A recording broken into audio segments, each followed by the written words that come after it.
E nós temos algumas coisas que precisam ser relembradas, mais uma vez, que são os nossos submúltiplos. Porque se você tiver essa escrita aqui, olha, miliampere, significa o quê? Esse mili é 10 a menos 3. Não vou mais escrever aqui que já estou de repente sendo muito chato com isso. Se eu tiver um microampere, esse micro é 10 a menos 6. E assim por diante. Então espero que isso não te atrapalhe para nós desenvolvermos nossos cálculos. Não sei se você está percebendo, mas eu escrevi aqui em cima, eu escrevi não, a figura está mostrando o sentido da corrente. E é isso mesmo, se os elétrons estão indo no sentido do movimento real, estão indo da direita para a esquerda, por convenção, a nossa corrente está indo no sentido contrário. Por que isso, Thiago? Porque logo nos primeiros estudos da física, pensava-se que a corrente, essa corrente de carga, fosse de prótons. Então, os prótons, se os elétrons estão indo para lá, significa que os prótons estão indo para o lado inverso, para poder fazer o equilíbrio, tá? Então, por isso que... E acabou ficando essa convenção mesmo. Por mais que os elétrons estejam indo para um sentido, nós convencionamos a corrente elétrica no sentido contrário, tá? De repente, às vezes, tem umas questões teóricas que podem te pegar nesse ponto. O interessante que a gente pode comentar aqui, para finalizar esse quadro aqui, é esse movimento de elétrons, porque dependendo de como ele está acontecendo, é possível que o contato entre esses elétrons seja muito grande e isso pode esquentar.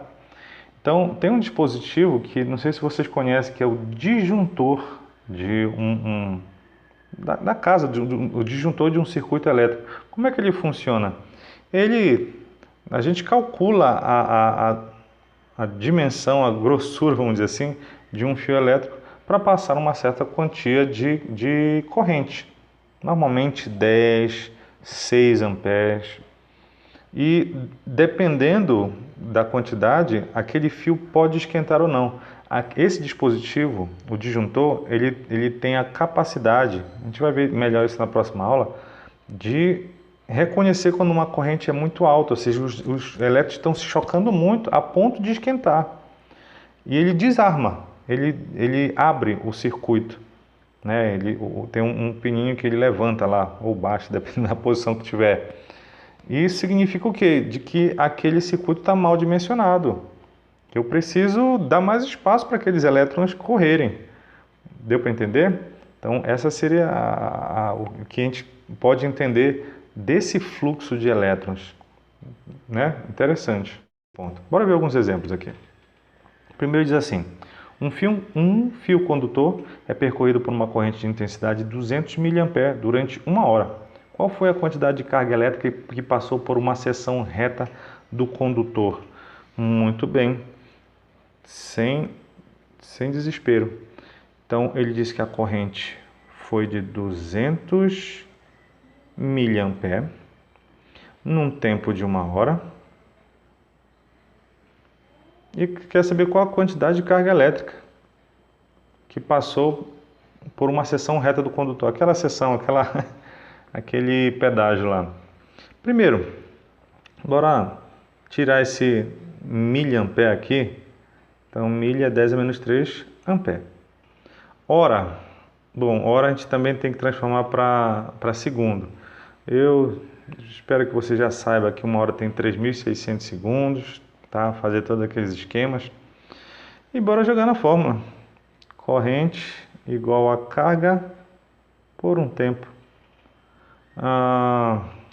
Substituindo, a corrente é 200. Bora logo deixar na notação científica aqui em cima, puxando as vírgulas todas, 2 a menos 3. Vou logo deixar 0,2 ampere, acho que é melhor até. Então a corrente é 0,2, a carga eu quero saber, e o tempo 3.600. Passo agora esse 3.600 multiplicando para lá, vai ficar 0,2 vezes 3.600. O pessoal se assusta com a matemática que tem na física, né? Você tem que estudar, senão complica. Então aqui deu 720, o quê? Carga é Coulomb. E acabou-se. Só isso. Aparentemente simples, né? E é. Mas você tem que exercitar. Tem muito mais exercícios no livro. Faça. Acabou do livro, Thiago. Vai atrás da internet. Thiago, eu não sei procurar na internet. Liga para mim, eu vou te passar alguns. Mas aprender matérias de exatas sem exercitar, nunca. Isso não existe. Você precisa exercitar. Então bora para o próximo. Bora exercitar. Quais são as intensidades e o sentido da corrente elétrica que percorre a seção reta de um condutor, sabendo-se que em 5 segundos passam por ela da esquerda para a direita 5 vezes 10 a 20 elétrons livres, dado a carga elementar do elétron, né? 1,6 vezes 10 menos 19. Meu aviso para vocês, essa questão vocês que vão ter que fazer lá no Google Classroom, tá? Olha só o que ele está pedindo, eu vou só auxiliar vocês. Então, eu tenho um condutor, será que eu deixo assim mesmo azul?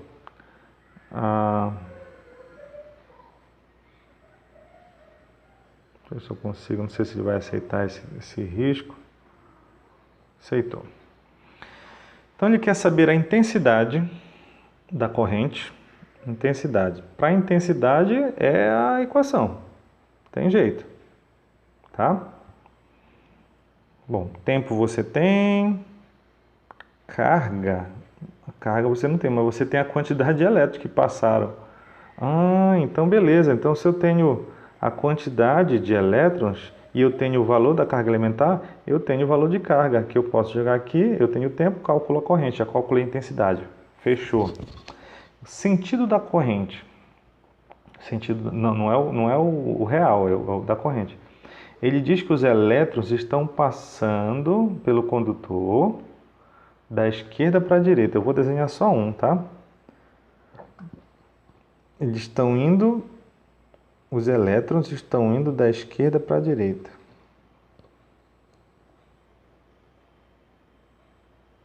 Certo? Então, aí você vai me dizer qual o sentido da corrente elétrica. Só isso. Deixa lá especificado na questão do Google Classroom. E bora seguir.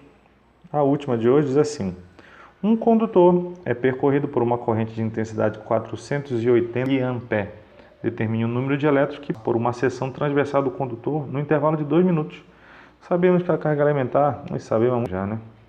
Corrente 480 microampere. Já sei que isso aqui é 10 a menos 6 ampere. Ele quer saber o número de elétrons que passa por uma seção transversal durante 2 minutos. Bom, não posso usar minutos porque aqui o ampere é coulomb por segundo. Então aqui tem 120. E já sei a carga elementar ali. Muito bem. A equação é essa aqui. Corrente é carga por tempo. Carga é isso aqui, né? Por tempo. A corrente 480 vezes 10 a menos 6. Que número feio, hein? Número de elétrons é o que eu quero saber. Carga elementar 1,6 vezes 10 a menos 19. Que bom que o exercício deu, mas agora todos os vestibulares estão dando. Delta T, 120 segundos. Bom, esse 120 está dividindo o N, então ele vai passar multiplicando. 1,6 vezes 10 a menos 19 está multiplicando com N, vai passar dividindo, tá? Isso aqui você tinha que estar tirando de letra. Então 120 passou multiplicando e o 1,6 vezes 10 a menos 19 passa dividindo. Tá ok? Bora trabalhar aqui, deixa eu ajudar vocês com a matemática, de repente já vai ser interessante. O que a gente pode fazer? Vou deixar 48 vezes 10. Como eu recuei uma vírgula, eu aumento no expoente. Então, estava menos 6, virou menos 5. Eu quero que esse 12, está aqui, 120 vire 12 vezes 10. Depois eu até posso trabalhar com aquele 10 menos 5, por ser a mesma base. Aqui vai ficar 16 vezes 10. Como eu puxei a vírgula para trás, então eu tenho que aumentar o expoente. Perdão, diminuir o expoente. Tá? No caso, eu aumentei negativamente. Beleza, está tudo com o mesma base aqui, que seria 4. Deixa eu ver se eu consigo simplificar por 4 aqui e aqui, para termos tudo por 4. Aqui foi 4, aqui foi 3. Muito bem. 48 eu também consigo dividir por 4. Então, por 4, por 4. Então, lá ficou 1 e aqui por 4 ficou 12, né? Muito bem. Esse 12 vezes o 3 lá de trás deu 36. Agora eu posso trabalhar os expoentes. 10 a menos 5. Aqui de outro 10 tem um tal de 1. E o menos 20 lá de baixo subiu mais 20. Que doidice, né? Mas é isso mesmo. Essa anotação científica é para ajudar a nossa vida, porque eu ia trabalhar com um monte de zero para tudo quanto é lado. Não trabalho mesmo. Então, 36 vezes 10, 20 mais 1, 21. 21 menos 5 dá 16. Então, não, ainda não posso escrever desse jeito. Notação científica, esse número que está na frente tem que estar entre 1 e 10. Então, ficou 3,6 vezes 10 a 17 elétrons. É muito elétron passando, gerando essa corrente de pouquinho, né? É só 480 microampere, uma corrente baixinha, olha só de elétron que passa. Bom, essa seria a ideia. Estou à disposição. Abraços para vocês.